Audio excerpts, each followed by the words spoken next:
I've lost count of how many times in this series that I've talked about being supportive of your friends, but I don't often talk about when it's important to rescind that support.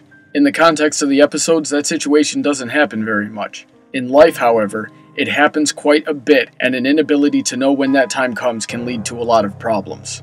Spike took the risk of losing a friend to prevent the situation from getting any worse because he knew it was the right thing to do. We can do the same by warning our friends about the consequences they'll face when they pick up a destructive habit, intend on doing something that would cause harm to others, or lose themselves in their ambitions. Unfortunately, in life, we run a high risk of losing the friendship when we do this. People who go down a similar path to Rarity are almost never easily convinced to turn back. From their perspective, being denied that support can very easily seem like betrayal. This is why Spike was worried about losing her as a friend and tried to subtly convince her to do something else. When it comes to this, we have to choose to be strong and do everything we can to help our friends. At this point, it becomes about doing the right thing regardless of what we lose. Remember that if you know your loved ones will suffer for their actions but do not warn them of this, then you hold some responsibility for the consequences as well. But if they choose to ignore these warnings, then whatever befalls them is their own fault. If there's any comfort to be taken in this risk, it lies within Spike's words during the journal entry.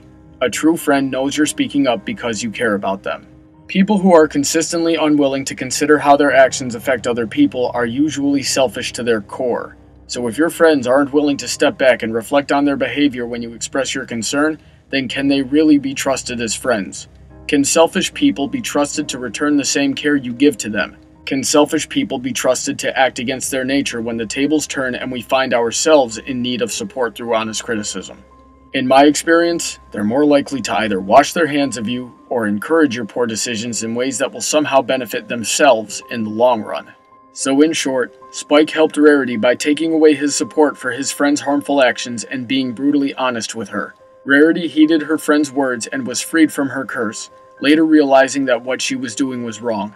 After all, we should never be afraid of telling each other the truth because, well, we're friends.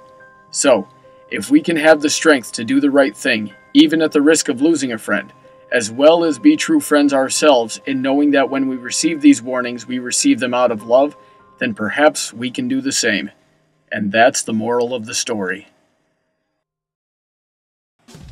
If you have a topic you would like to hear discussed, or if you have an episode, fanfiction, product, or anything else you would like to hear reviewed, send me a YouTube message or leave a comment below. You can also drop comments, questions, topic suggestions, and review suggestions by liking Brony Debates on Facebook, following on Twitter, or sending an email to bronydebates@yahoo.com. Have a great day, and I look forward to hearing from all of you soon.